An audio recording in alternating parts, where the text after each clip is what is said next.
sick at the sight of blood. I think I shall not. I've never been tried yet.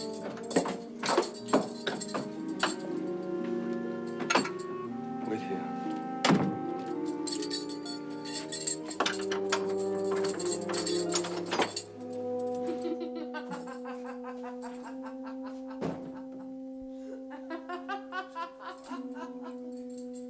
I will do as you say, sir.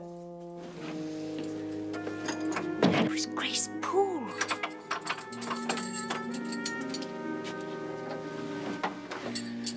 Here, Jane. Mr. Mason!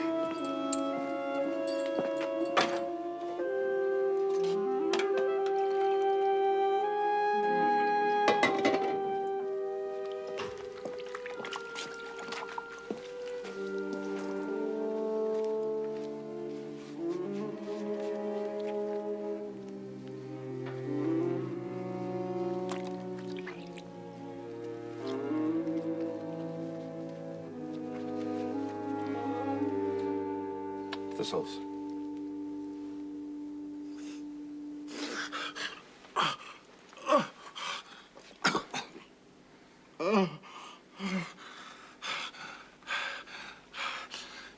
Is there any danger?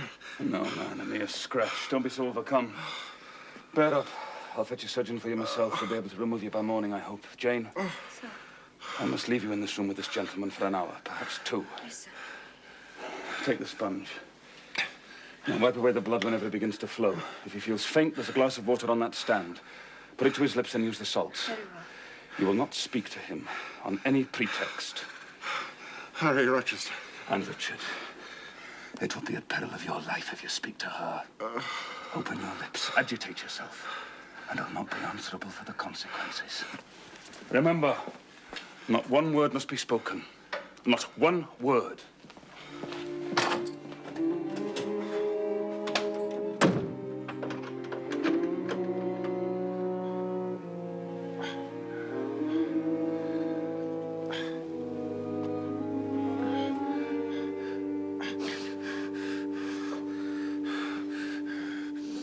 Mr. Mason.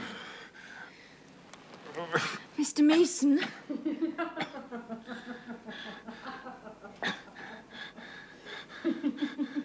Try to keep your eyes open. Try.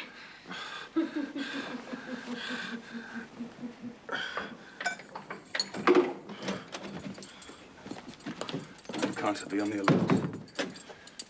How is he? Just breathing, sir. Just the wound. Bandage him properly. Is he fit to move, sir? He's got to be. I'll give you about half an hour to get him downstairs. Look, it's nothing vital. Set to work. How are you, Richard? He's done for me, I fear. Ah, not a whit. Courage, man. You've lost a little blood, that's all. Carter, assure him there's no danger. Oh, I can do that terribly, sir, but how is this? The flesh near the shoulder here is torn as well as cut. There are teeth marks here. She bit like a tigress when Rochester got the knife from her. You shouldn't have yielded. You should have grappled with her. She looked so quiet at first.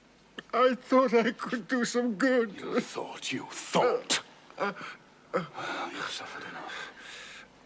Carter, hurry. I must have him off before sunrise. I must look to this other wound, sir. She's had her teeth here, too. She sucked the blood. She said she'd drain my heart. Oh, come, Richard. Be silent, man. Don't repeat her gibberish. I cannot forget it. You will when you're out of the country. You may think of her as dead and buried. Never. Oh, have some energy, man. You thought you were dead as a herring 2 hours since. You're alive. I'll make you decent in a trice. Doctor, Jane, give me some water. You must allow me the liberty of administering my own medicine. There, drink. Drink. But it hurt me. Drink it, Richard. You'll be able to stand with help in a few minutes. Jane, get down to my room. Open the wardrobe, bring me a clean shirt. Get Mason's cloak from his room. Come back and tell me if anybody's about. Be quick.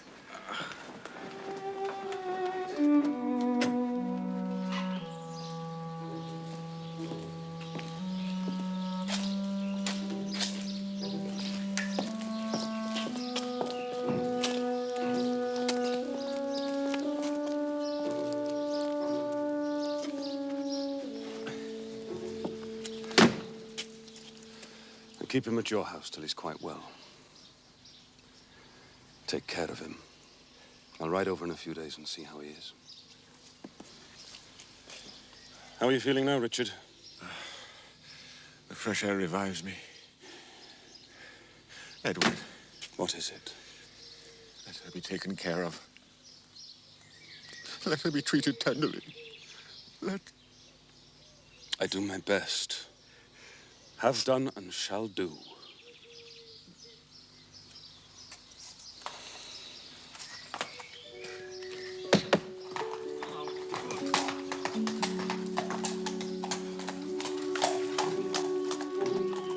It's been a strange night for you, Jane. You look pale. Were you afraid when I left Mason with you? I was afraid of something in that other room. I'd locked the door. I'd have been a very careless shepherd if I'd left a lamb. My pet lamb, unguarded, so near a wolf's den. Will Grace Poole stay here now, sir? Oh, yes. Don't trouble yourself about her. Put it out of your mind. But your life is not safe while she stays. I'll take care of myself. Is the danger you feared when Mr. Mason came gone by now, sir? I cannot vouch for that till Mason is out of the country. Nor even then. To live, for me, Jane, is to stand on a crater crust that may crack and spew fire any day. Now you look puzzled. And it's cold. Not another word till you've been nourished. But, sir... Do as you are told. Brandy and biscuits will do. No servants needed.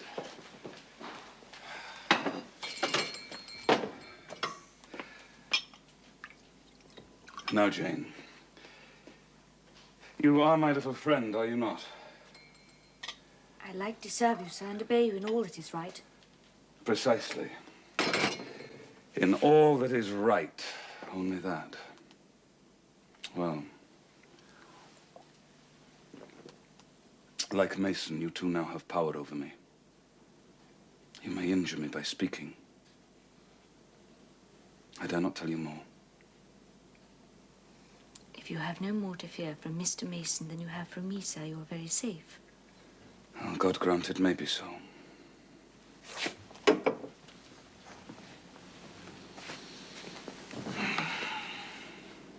Sit here, I want you by me. Would you hesitate? Would that be wrong, Jane?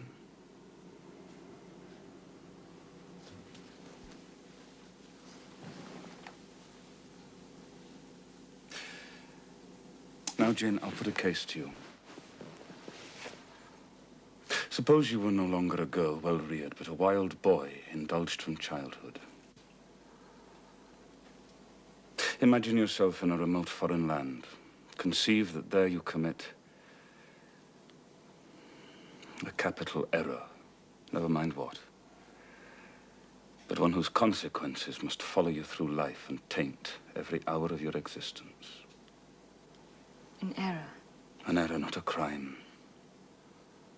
No shedding of blood or any other guilty act. I speak of error. Now, in time, the consequences of what you have done become utterly insupportable. Hope has quitted you.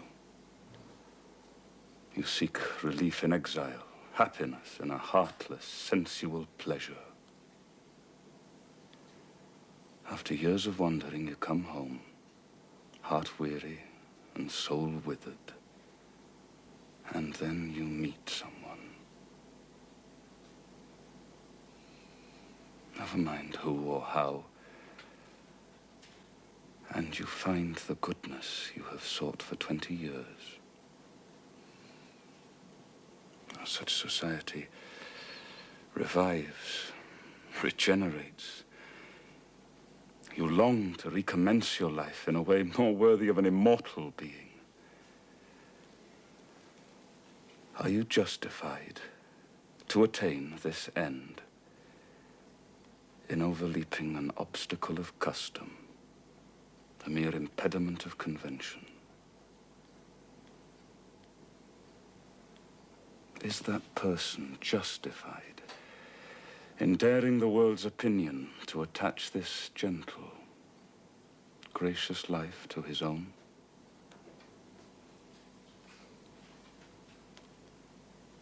No human can help as God can, sir. But I have found the being Jane.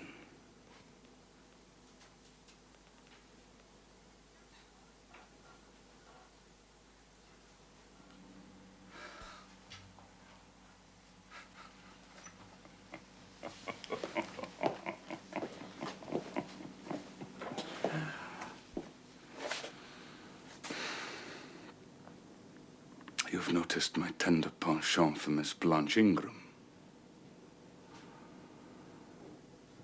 Do you not think if I married her, she would regenerate me with a vengeance?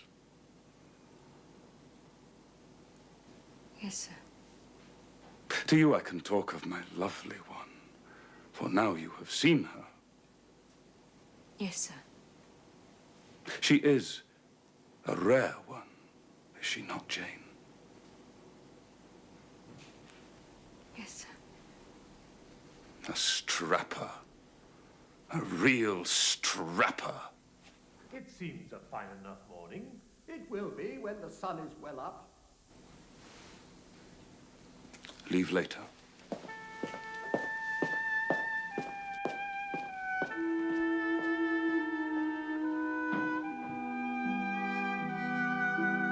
So you already dined with your pupil? Yes. She will spend the rest of the afternoon with her nurse. Excuse me, miss. I must go and find my husband.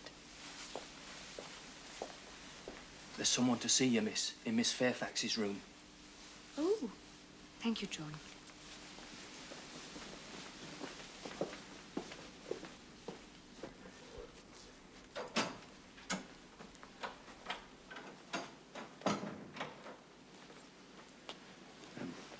I dare say you hardly remember me, miss, but my name is Leven.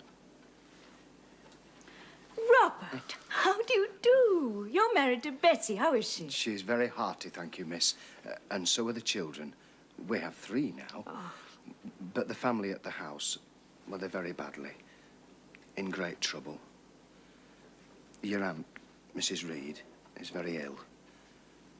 You see, Mr. John, your cousin, he died a week yesterday in London. Bessie told me he was ruining his health. They say he killed himself. Oh, the news of Mr. John's death and the manner of it came too suddenly for the missus. She'd borne too much already. It brought on a stroke. Will she live? All I know, miss, is that she was 3 days without speaking. But then she kept trying to say something and kept making signs to my wife and mumbling. Well, it was only yesterday morning Bessie made out she was saying, "Your name. Bring Jane. Fetch Jane Eyre. I want to speak to her." If you can get ready, miss, I should like to take you back with me. Yes, Robert. I shall go. Bessie said you would. I shall have to ask for leave first. I'll do that now. Oh, I have no end of mystifications. Try your wits on this one. Come in. Now, Mr. Rochester, take any card. Mr. Rochester, I'm sorry to have intruded. That person appears to want you. Does she? Miss Ashton, kindly oblige Miss Ingram by taking a card. If you ladies will excuse me.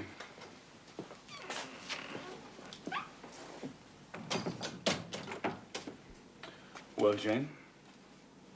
If you please, sir, I want a leave of absence for a week or 2. And what to do? Where to go? To see a sick lady who has sent for me. What sick lady? Where does she live? At Gateshead, sir. Well, that's 100 miles off. Who may she be that she sends for people to see her at that distance? Her name is Reed, sir, Mrs. Reed. Reed of Gateshead. That was a Reed of Gateshead, a magistrate. It is his widow, sir. Mr. Reed was my mother's brother. It's miles off. Yes, sir, but I shall go. How long will you stay? As short a time as possible. Well, promise me you'll only stay a week. I had better not give my word. I might be obliged to break it. But you will come back. You won't let them persuade you to stay there. I will, of course, return if all be well.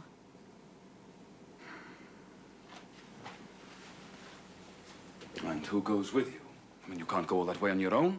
The coachman, sir. His wife keeps the lodge. They're old friends.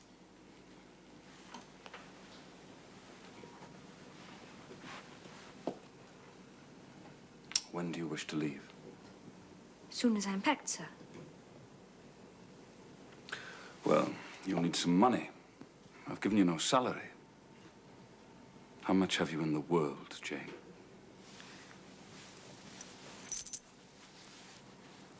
£5, sir.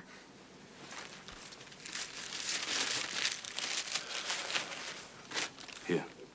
It is £50, sir. You owe me but 15. I have no change. I don't want change. Right. Right. Here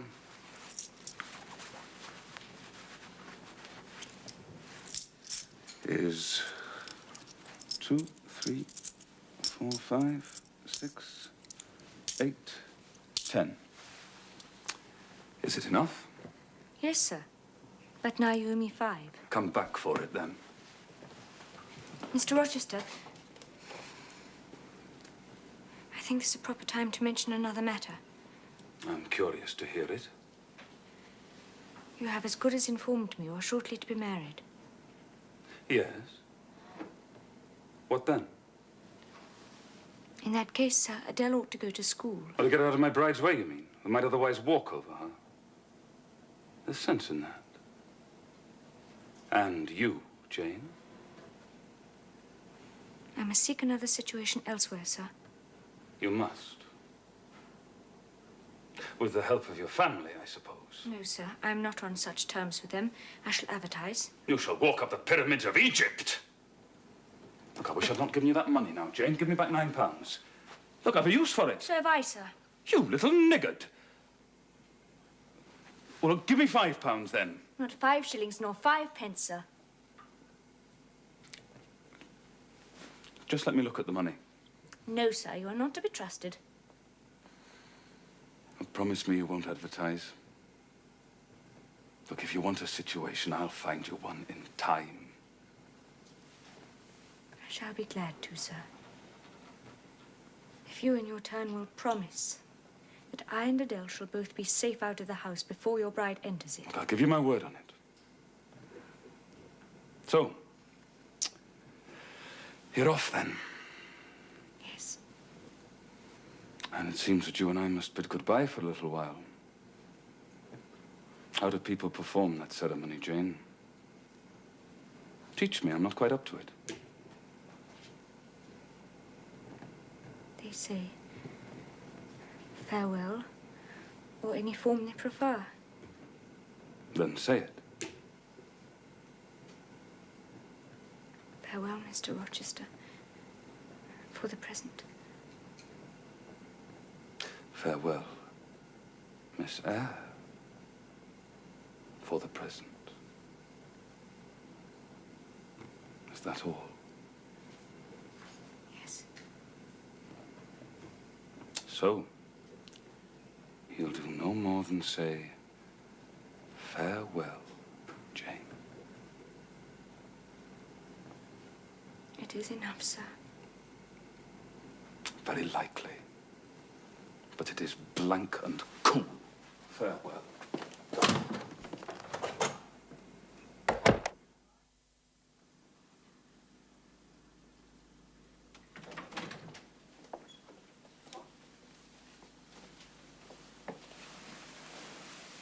How do you do, Miss Eyre? I'm very well, thank you, Cousin Eliza. I hope you are well. How do you do, Miss Eyre? I trust the journey was tolerable. It was indeed. Thank you, Cousin Georgiana. May I sit down? Oh, do.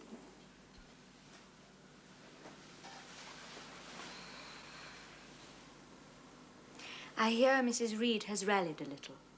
Oh, Mamma, you mean? She is extremely poorly. I doubt if you can see her tonight. If you would just step upstairs and tell her I'm here, I should be much obliged to you. I know she had a particular desire to see me, and I would not wish to keep her waiting. Mamma dislikes being disturbed in the evening. I shall just step out to Bessie and ask her to ascertain whether Mrs. Reed is disposed to receive me. Excuse me.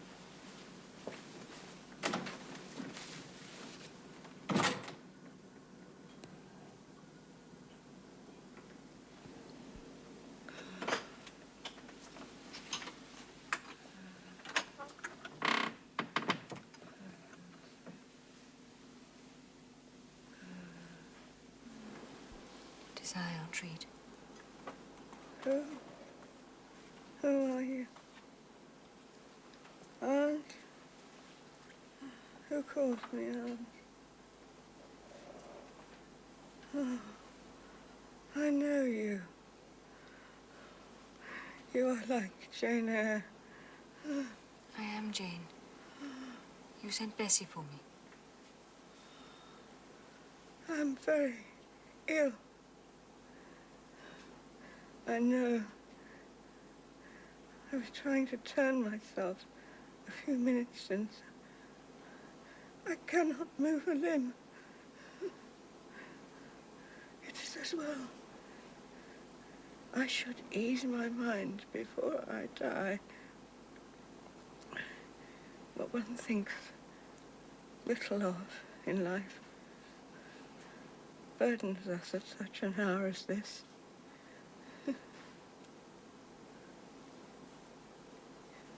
Is there no one in the room but you? We are alone, Aunt. Well, I have twice done you a wrong, which I regret now. One was in breaking the promise I gave my husband to bring you up as my own child. The other, anyhow, perhaps it is of no great importance. I may get better. To humble myself to her is painful.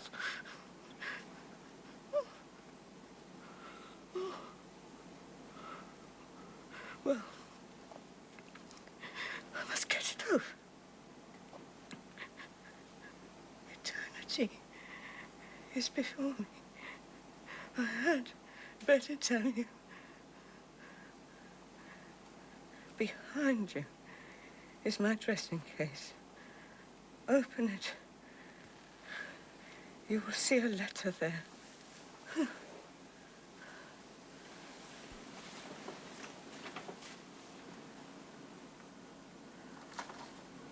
Read it.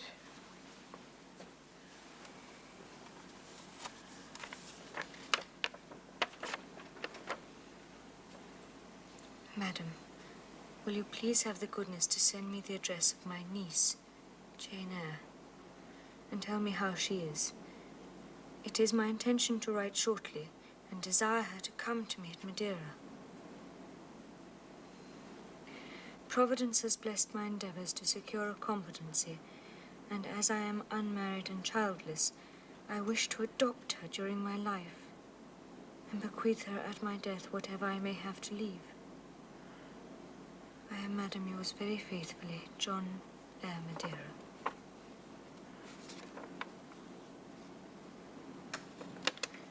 Why did I never hear of this? It is dated 3 years back. Because I disliked you too much ever to help you to prosperity. I could not forget your conduct, Jane, when you turned on me in such fury and declared that you abhorred me worse than anybody in the world. You frightened me. Oh, baby, some water. Oh, my case.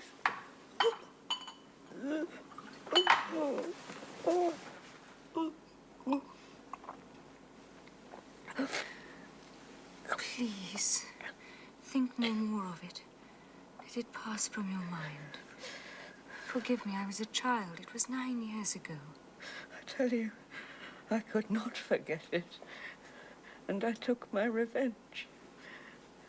I wrote to your uncle. I said Jane Eyre was dead. She died of the typhus at Lowood. Now, act as you please.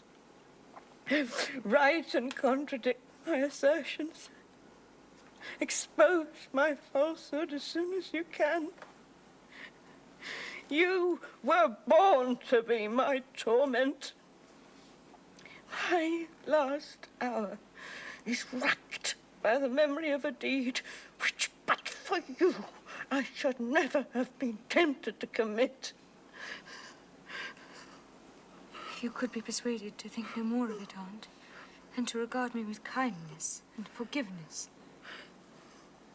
You have a very bad disposition. My disposition is not so bad as you think. I'm passionate, but not vindictive. Many times as a child I wanted to love you if you'd have let me. Don't bend over me. You oppress me. Ah.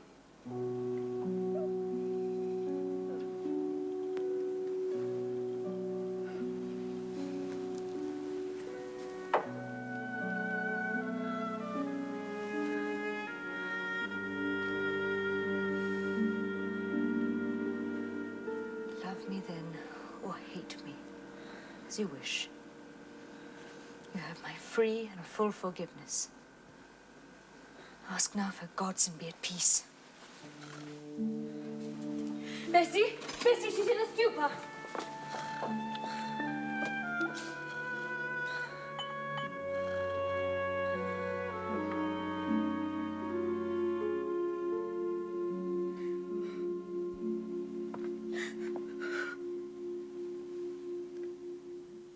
Oh, I cannot. I cannot.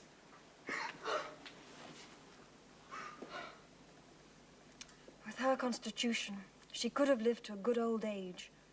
Her life was shortened by trouble.